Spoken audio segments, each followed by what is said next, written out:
In this video, I'm trying to assure gays that personally I have no agenda against any person, lesbian or gay. As a child growing up in my community, there were about two gay men, and I don't know how many lesbians. And in those days, people weren't shouting about, their sexual status. However, my position is this: that who wants to be gay or lesbian, that's up to them. I mean, that's their choice. Or if this is the way they were made or whatever. I'm not interested one way or another. If I go down the road and I meet somebody who is gay or lesbian, I just operate as normal. I have no agenda to discriminate against anyone. I will not try to harm anybody who is of a different, lifestyle. Now, I personally don't care what happens one way or another. If a person wants to live with the next man or live with whatever, that's their business. I'm not going to get involved in that. No, for me, I do not want to live that way. I do not have personal friends who are lesbian and gay. I mean, some might be that I don't know. I recall when I was in Florida, I had a business, and one of my clients was, sort of publicly gay. I called this person by the name, the female name I was told, and I had no problem with that. One day I went to collect some money, and this person was not home. But in the home, there were like 12 or 15 male. And they were inviting me, come in, wait till she's coming. Listen, man, I'm busy, bro. I don't know what they had in mind now.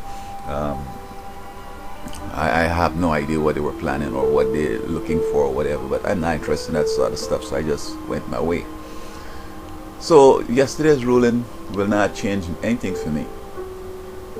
Happy for the gays who are going to be recognized and whatever. That's up to them. Now, as a theologian, if I'm running a church, then I'm not the owner of the church.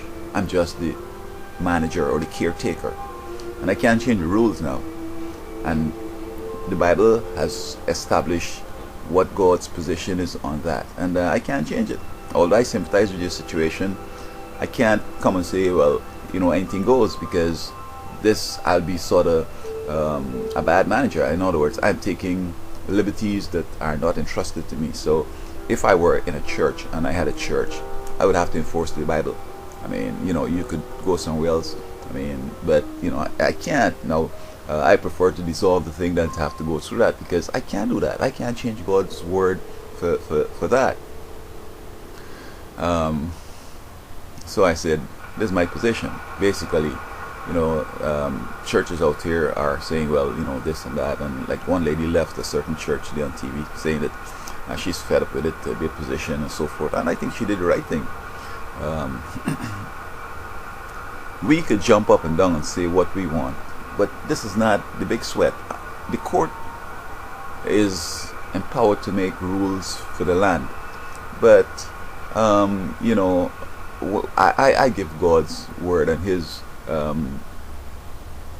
pleasure my utmost goal. So that if the state says that intent has to be demonstrated, but God says that even if I think of harming somebody, I've already committed the act.